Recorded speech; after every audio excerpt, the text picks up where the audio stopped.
Hi friends, welcome back to my channel.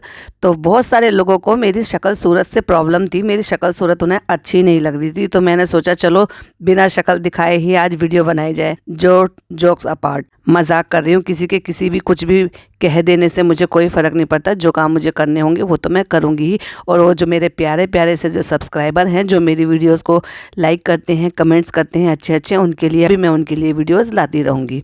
तो actually मैं घर से बाहर हूँ, आज सेटअप के सामने नहीं हूँ। अगर मैं कभी ऐसे हुआ करूँगी तो इस तरह से पॉडकास्ट बनेगा, अदरवाइज़ तो मैं सामने आकर ही वीडियो बनाऊँगी। तो चलिए बिना टाइम गवाए वीडियो को शुरू करते हैं और रिव्यू करते हैं हमारी डमा मैडम का आया हुआ एक और नया व्लॉग का। तो स्टार्टिंग में मैडम दिखाती हैं कि अपनी बड़ी मैडम के पास गई हैं, वो अलमारी खोलती हैं, वहाँ से एक पैकेट निकाल कर दिखाती हैं और फिर वो कहती हैं अब ये बाद में चाहिए होगा ना, वापस रख देती हूँ।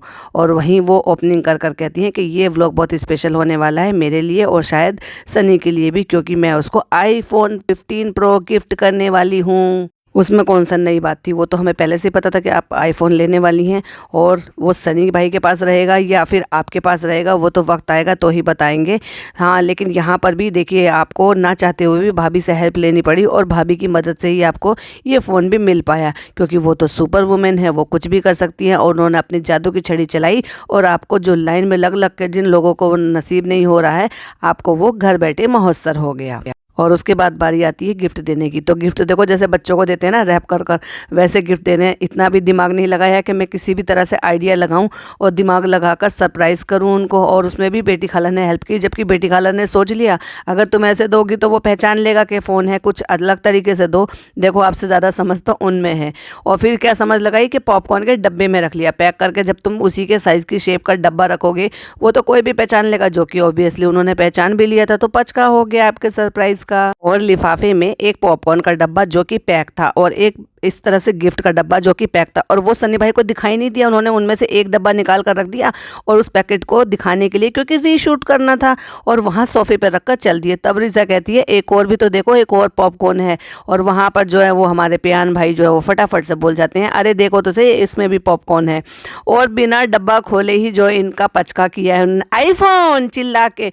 अरे भाई, वो पहले से ही पता था, सारा का सारा टोटल स्क्रिप्टेड था। तो ये इतना बेवकूफ़ जनता को बनाना बंद कीजिए। और इतना सरप्राइज़ होने का जो नाटक किया था ना भाई, कमाल का था, तालियां बजनी चाहिए उसके लिए तो। और रही बात फनी भाई की, फनी भाई को तो पसंद ही नहीं था आईफोन। अभी शादी को 10 महीने हुए हैं और शादी के 1 महीने बाद ही इन्होंने एक नया फ़ोन दिलाया था फनी भाई को, जो कि 140 से लेके 150 के बीच में आता है, फोल्ड वाला फ़ोन जो हमारी मैडम हाथ में लिए घूमती हैं। तो फिर उस फ़ोन का क्या किया, वो भी तो फनी भाई को दिलाया था। और जिस टाइम वो फ़ोन दिलाया गया था तब उस टाइम उन्होंने बोला था मुझे आईफोन पसंद ही नहीं है। तो अब इतना सरप्राइज़ होने का नाटक किस लिए? ये मुझे पता है कि फ़ोन क्यों आया गया है, किसके लिए आया गया है। ये सिर्फ दिखावा है कि अभी फ़नी भाई को दे दिया जाएगा, फिर फ़नी कहेंगे तुम्हें अच्छा कंटेंट शूट करना होता है, तुम इसको व्लॉगिंग के लिए रख लो और तुम्हारा वाला फ़ोन मैं रख लूँगा। तो जो अभी इनके पास फ़ोन है वो हमारे फ़नी भाई रख लेंगे और जो नया वाला फ़ोन है वो शूट के लिए रख लिया जाएगा। और देखो, झूठ बोलने की इंतहा देखिए। जब जीने पे जा रही थी और आ रही थी और ये कह रही थी कि मैंने फ़नी के लिए पॉपकॉर्न मंगाए हैं, और जबकि फ़नी ने पॉपकॉर्न को छुआ भी नहीं और ये और कहा कि हाँ तू ही खा लेगी सारे, ये तो मुझे पता है। और सरप्राइज होके कहते हैं अच्छा आज क्यों ने पॉपकॉर्न खा के करेंगे। मतलब उनको पता ही नहीं था कि तुमने उनके लिए पॉपकॉर्न मंगाया या उनको पॉपकॉर्न की जरूरत भी थी। और बड़े सीने से लगाकर कहते हैं इसको नहीं टूटने दूंगा, मैं बहुत प्यार से दिलाया है और ये भी मेरी बेगम के बदौलत। हाँ भाई, बेगम के बदौलत ही तो आजकल आप सब कुछ कर रहे हैं, वहाँ घर बनाना हो, यहाँ का घर चलाना। और बेगम ने ये बात जता भी दी कि वो 3-3 घर चलाती हैं, अपना पर्सनल भी चलाती हैं, अम्मी के भी खर्चे पूरे करती हैं और वहाँ के भी खर्चे पूरे करती हैं। ये तो उन्होंने जता ही दिया है। मुझे एक बात समझ में नहीं आई, जब सडनली क्या, जब उनको पसंद ही नहीं था आईफोन, जब वो दिला रही थी तो फिर जब भी तो आईफोन ले सकते थे ना। जब आईफोन अब कैसे पसंद आ गया अचानक से, ये काया पलट हुई तो हुई कैसे, या मुंबई का पानी चढ़ गया है। फिर थैंक यू मोस्ट वेलकम सब होके उसके बाद दिखाते हैं अब भाई आईफोन 15 प्रो लिया है और उसका दिखावा ना करें तो फिर उसकी डिस्क्रिप्शन भी बताएंगे। लाइट वेट है, ये बटन यहाँ से यहाँ दे दिया है और ये वैसा है, हल्का है और ये ऐसा है, ये वैसा कैसा है और वो सब दिखाने के बाद फिर अब दिखाते हैं। कहते हैं कि सबा कर रही है एडिटिंग और मैंने उससे कहा है व्लॉगिंग आज मैं करूँगा। तो कैमरा लेके पहुँच जाते हैं किचन में और पूछते हैं आज खाने में क्या बना है और क्या बन रहा है। खुशबू तो बड़ी अच्छी आ रही है। तो अम्मी कहती हैं आज बन रहे हैं पाए। और आपने गरम मसाला देखा कितना भर के गरम मसाला डालते हैं। भाई ये इंसान के शरीर हैं, कैसे डाइजेस्ट करते हैं इतना मसाला। और उसके बाद निकल पड़ते हैं कवर लेने के लिए फ़ोन का। अब भाई फ़ोन लिया है तो कवर भी लेना ज़रूरी है, नहीं तो फिर गिरेगा टूटेगा फिर उसको कुछ हो जाएगा। और वहाँ पे कहती है जा हमारे साथ रही है और अपने पैसे निकाल रही है, यानी कि ये बताने की कोशिश कर रही है कि रज़ा अपने पैसे लेकर जा रही थी ताकि हमें पता ना चले कि क्या ले रही है। हमें तो जब भी बताना पड़ेगा, अगर तुम अपने पैसे भी ले जाओगी तब भी हमें बताना पड़ेगा कि तुम क्या लेकर आई हो और क्या ले रही हो। अब क्योंकि इनको मुदाहा के लिए निकलना था तो फनी भाई कहते हैं कि वहाँ कवर नहीं मिलेगा। क्यों भाई, वो इतना छोटी सिटी है क्या कि वहाँ आईफोन के कवर नहीं मिलेंगे, या लोगों के पास वहाँ पर आईफोन नहीं है? होंगे ही नहीं भाई, जब आप कह रहे हो तो शायद ऐसा ही हो। और उसके बाद फ़ोन घर आ जाते हैं और फ़ोन दिखाते हैं सबा के पापा को और कहते हैं कि देखो सबा लाई है हमारे लिए, ये वही वाला फ़ोन है जो भाई यूज़ कर रहे हैं, ये भाई के लिए नया आया है। और फिर दिखाते हैं अम्मी को फ़ोन, तो अम्मी कहती है हाँ सही है अच्छा है। और भाई फनी भाई की तो खुशी देखने ही बनती है। फ़ोन दिखाते हुए कहते हैं ये फ़ोन लेने के लिए लाइन लगी हुई है लोगों की और आपको तो घर बैठे मिल गया। किसकी बदौलत? आपकी भाभी की बदौलत, जिनको आप एक आंख भी पसंद नहीं करती हो अंदर से। फिर अनबॉक्सिंग होती है क्योंकि निकलना है, तो जो यहाँ के अनबॉक्सिंग करनी है वो अनबॉक्सिंग कर लेती है, उनकी स्टोरी लगा देती हैं। उनमें से जो सूट है वो फनी भाई को पसंद आता है अपनी अम्मी के लिए, तो वो कहते हैं इनको इतना पसंद आया है कि ये अम्मी के लिए ले जा रहे हैं। और फाइनली फिर वो मग और ये प्रमोशन। उसके बाद जब मैडम का घूमने जाने का मन होता है ना, या बाहर का कुछ खाने का मन होता है, तो बच्चों का नाम लगाती है ताकि कोई ये ना सोचे कि ये खुद के खाने के लिए जाती हैं। और दिखाती है कि हम जा रहे हैं बच्चों को लेकर बाहर, क्योंकि बच्चे कह रहे हैं कल तुम चली जाओगी। मतलब जैसे बच्चे तरसते हों, जैसे कि बच्चे बाहर इनके पीछे तो जाते ही नहीं है। जब भाभी कोई काम बताती है तो ड्राइवर के साथ बच्चे बाहर जाते हैं, और क्या भैया भाभी ख्याल नहीं रखती है, ये जताने की कोशिश करती है कि सिर्फ मैं ही बच्चों का ख्याल रखती हूँ हर चीज़ के लिए। और उसके बाद जो है बाहर चले जाते हैं, खिला पिला के ले आते हैं। और उसके बाद हो जाती है इनकी पैकिंग का टाइम। और पैकिंग के लिए कहती हैं कपड़े तो आ गए, लेकिन जो सामान है, सामान बहुत ढोती हैं, यहाँ से वहाँ, वहाँ से यहाँ, पता नहीं क्या सोचती रहती हैं और क्या करती रहती हैं। और कट्टू आ जाते हैं इनके क्वेश्चन एंड आंसर पार्ट 2 की तरफ। और यहाँ पे जो है दोनों ननंद भाभी एक दूसरे की बॉन्डिंग दिखाने के लिए जो हो दिखावा करते हैं ना, बस पूछो ही मत। बस दिखावा दिखावा दिखावा कि अगर शोएब के बाद मेरी किसी से अच्छी बॉन्डिंग है या कोई मेरे करीब है तो वो सबा है। जब वो करीब कहाँ गए थे, जब जो है वो ब्राइडल फ़ोटो शूट करा रही थी और आपने उनके कपड़े बिगाड़ दिए थे, और जब आपको लोग ताने मार रहे थे, जब आपको लोग कोस रहे थे, जब आपको लोग ट्रोल कर रहे थे, और तब एक भी वीडियो सामने लेकर नहीं आई आपके पक्ष में। जब कहाँ थे, जब प्रेगनेंसी अनाउंस हुई थी और ये तीन महीने तक, 2 महीने तक आपकी और इनकी बातचीत भी नहीं थी, एक दूसरे के व्लॉग में भी नहीं थे, कोल्ड वॉर चल रहा था। लेकिन वही है ना, दिखाने के लिए हम साथ साथ हैं। और अगला सवाल कि शादी के बाद की क्या चीज़ें चेंज हो जाती हैं। हाँ, चेंज बहुत हुआ है। अभी कहती हैं कि मैंने भाभी से सीखा है सब कुछ, जैसे ये हमारी भाभी हैं तो ऐसी मैं किसी की भाभी हूँ।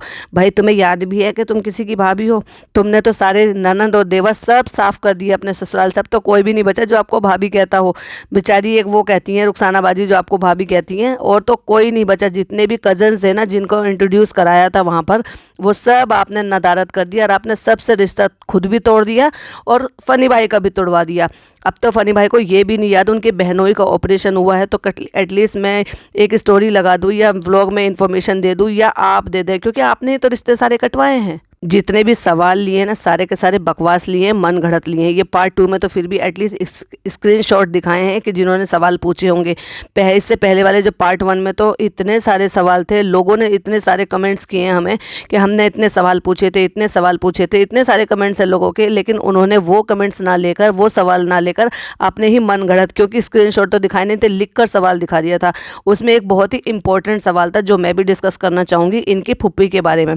जैसे आप टिकट भेजकर अपनी खालाओं को बुलाते हो, अपनी नानी को बुलाते हो, अपने मामाओं को बुलाते हो, वैसे ही टिकट भेजकर एक बार बुलाकर तो देखिए अपनी फुप्पियों को। वो ना आए तब आप शिकायत करिएगा, तब हमें भी कोई कंप्लेन नहीं होगी, लेकिन आप ऐसे कभी लाकर तो देखिए अपने साथ, जैसे आप खालाओं को लेकर आती हैं, जैसे आप नानी को लेकर आती हैं ना, या जैसे आप अपने इन-लॉज को जाकर लेकर आती हैं। एक बार लेकर तो आइए, आप कहिए तो सही फुप्पी आप हमारे साथ चलिए, और अगर वो ना आए तब की बात है, लेकिन आप ऐसे कोशिश ही नहीं करते, आप सिर्फ कहने के लिए कहते हैं उनके दरवाजे हमारे लिए खुले हुए हैं। दरवाजे बेशक ऐसे खुले हुए हैं, दरवाजे कोई बंद नहीं करता, लेकिन ऐसे प्यार से कोई बुलाता भी नहीं, जैसे प्यार से आप अपने ननिहाल वालों को बुलाते हैं या आपकी अम्मी अपने मायके वालों को बुलाती हैं। शादी के रिश्ते को कैसे निभाना चाहिए ये अब हमें इन मैडम से सीखना पड़ेगा। मतलब लोग भी कैसे कैसे लोग हैं जो इनसे सवाल पूछ रहे हैं या इनसे राय मशवरा ले रहे हैं।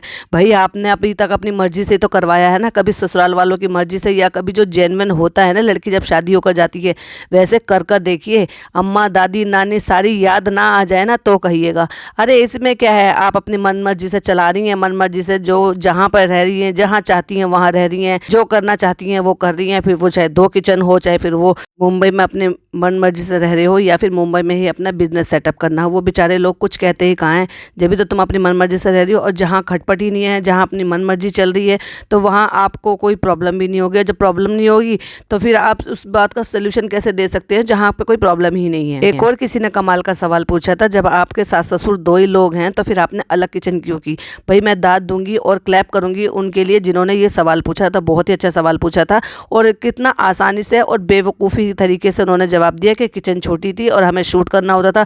शूट तो आप उसमें भी कर रहे थे, उसमें क्या उन्होंने रेसिपी नहीं बनाई है? उसके लिए इतना खर्चा करना, नई किचन बनाना, नई ग्रोसरी लगाना, नए डब्बे लगाना, नया गैस लेना, हर चीज़ नहीं करना, ये तो सरासर बेवकूफ़ी है। फिर वही वाली बात कहूँगी मैं, अनलिमिटेड पैसा होने से अनलिमिटेड अकल नहीं आ जाती है। बहुत अंधाधुंध पैसा है तो बेहिसाब तरीके से खर्च करो, क्योंकि हिसाब तो किसी चीज़ का देना ही नहीं है। एक सवाल मुझे और पसंद आया कि आप इतना खुश रहते हो, कैसे रहते हो? हालांकि सवाल थोड़ा सा अलग था, लेकिन उनका जो जवाब दिया ना उन्होंने, तो ये जवाब जरा आप जो उनके सब्सक्राइबर है ना वो भी सुन लें। अगर उनको किसी चीज़ से अब फर्क नहीं पड़ता, आप लोग क्यों बकवास मैसेजेस के रिप्लाई करने के लिए यहाँ पर आ जाते हो, दूसरों को कोसने के लिए? तो देखिए, जो गलत चीज़ होती है उसके लिए मैं पॉइंट डेफिनेटली उठाती हूँ, जो अच्छी चीज़ होती है उसके लिए मैं डेफिनेटली अप्रिशिएट करती हूँ। तो जब उनको फर्क नहीं पड़ता तो यहाँ आप क्या बन जाते हो? बेगानी शादी में अब्दुल्ला दीवाना। वो तो सब अपने ही फेवर के सारे सवाल लिए, जबकि लोगों ने इतने सवाल किए हैं, क्योंकि हमने इतने कमेंट्स देखे, हमने ये सवाल पूछा, हमने ये सवाल पूछा, आप हमारे सवाल का रिप्लाई नहीं करते हो। तो ये बेकार के सवाल, अपने फेवर वाले सवाल है। तो मेरे हिसाब से टोटल स्क्रिप्टेड व्लॉग था और कुछ नहीं था, क्योंकि इसको Q&A नहीं कह सकते, ये सिर्फ अपनी मनमर्जी का कंटेंट इसको कह सकते हैं। तो बस मैं इसको इतना ही कहूँगी। ये वीडियो पसंद आए या पॉडकास्ट पसंद आए तो लाइक शेयर कीजिएगा। चैनल पर पहली बार आए तो चैनल को सब्सक्राइब कीजिएगा। मिलती हूँ एक और अच्छी सी वीडियो के साथ। टिल देन बाय बाय, अल्लाह हाफिज़, टेक केयर।